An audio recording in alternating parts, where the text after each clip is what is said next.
और चलिए खबर दिखाते हैं मध्य प्रदेश की राजधानी भोपाल से, जहां भोपाल स्थित हिंदी भवन श्यामला हिल्स पॉलिटेक्निक चौराहा पर 2 दिवसीय प्रशिक्षण शिविर का आयोजन किया गया। यह कार्यक्रम राष्ट्रीय सहकार कक्ष भोपाल द्वारा प्रायोजित था। इस आयोजन में प्रदेश के विभिन्न जिलों से समाजसेवी, जनप्रतिनिधि और मराठा समाज के वरिष्ठ नेता बड़ी संख्या में शामिल हुए। कार्यक्रम का मुख्य उद्देश्य समाज में जागरूकता बढ़ाना और सामाजिक नेतृत्व को सशक्त बनाना था।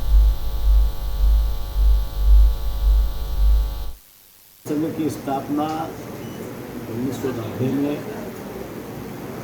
हमारे तत्कालीन राष्ट्रीय अध्यक्ष माननीय पुरुषोत्तम खेड़कर जी साहब ने उसकी शुरुआत करी और एक समाज को एक दिशा देने का काम उन्होंने किया है। और सिर्फ मराठा समाज तक हम, क्योंकि कुणबी मराठा हम यदि मध्य प्रदेश या उत्तर प्रदेश या बिहार अन्य प्रदेश में चले जाए तो इधर कुणबी है, महाराष्ट्र में चले जाए तो मराठा। तो कुणबी मराठा समाज को संगठित करके जो समाज में पिछड़ापन है, उस पिछड़ेपन को हम किस तरह से दूर कर सकते हैं, क्योंकि मैक्सिमम हम समाज जो है कृषि पर निर्भर है और कृषि से जुड़ा हुआ समाज है। लेकिन कृषि में भी हम उन्नत खेती किस तरह से कर सकते हैं, हम अधिक से अधिक उत्पादन कैसे ले सकते हैं। जो समाज में जो पिछड़ापन है, उस पिछड़ेपन को दूर करने के लिए सरकार की सहायता के बगैर हम उसको दूर नहीं कर सकते।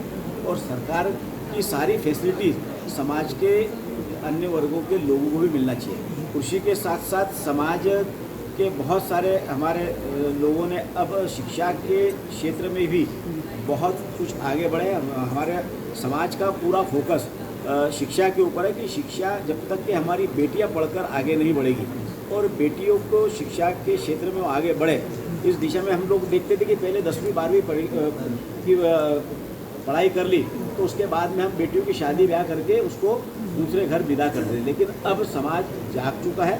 आज समाज में IAS IPS भी बेटियां हैं, आज समाज में इंजीनियर है, डॉक्टर है और चार्टर्ड अकाउंट है। ऐसी बड़ी संख्या बेटियों की भी निकल कर आ रही है, बेटों की भी निकल कर आ रही है। उम्मीद करें कि मराठा सेवा रूप से मराठा सेवा संघ जो है वो समाज को जागरूक करने के लिए निरंतर बैठकें करके समाज के बीच में जाकर उनको जो समय के साथ जोड़ने का काम कर रहे हैं। और आज उसी का परिणाम है कि समाज हर क्षेत्र में, चाहे शिक्षा का क्षेत्र हो, स्वास्थ्य का क्षेत्र हो, व्यवसाय का क्षेत्र हो, आज भले ही छोटा व्यवसाय हो लेकिन समाज का एक एक व्यक्ति छोटे व्यवसाय से भी जुड़कर समाज को एक दिशा देने का काम कर रहा है। अच्छा स्वर्ण काल है 300 और 350 का, और इसको डेफिनेटली सिलेक्ट करेंगे। जैसे हमारे राष्ट्रीय अध्यक्ष जी ने कहा कि बहुजन समाज को साथ में लेकर मराठा समाज काम करना चाहता है और ये काम करते रहेंगे, हम आगे जाते रहेंगे।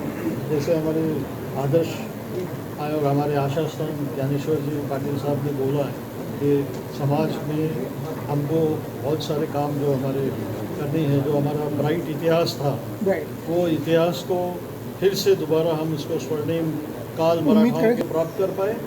और इसीलिए हमारी चीफ मिनिस्टर जी से और हमारे आशा स्थान ज्ञानेश्वर दादा पाटिल जी से, जो लोकसभा के 2 बार यशस्वी खंडवा के सांसद रहे हैं, इनको विनती करते हैं और कि चीफ मिनिस्टर जी और इनको साथ में लेके एक मराठा महाविकास मंडल की व्यवस्था स्थापना कीजिए। ठीक है। इसमें केवल मैं आपको बता दूं 1990 में मराठा सेवा संघ गठन हुआ है।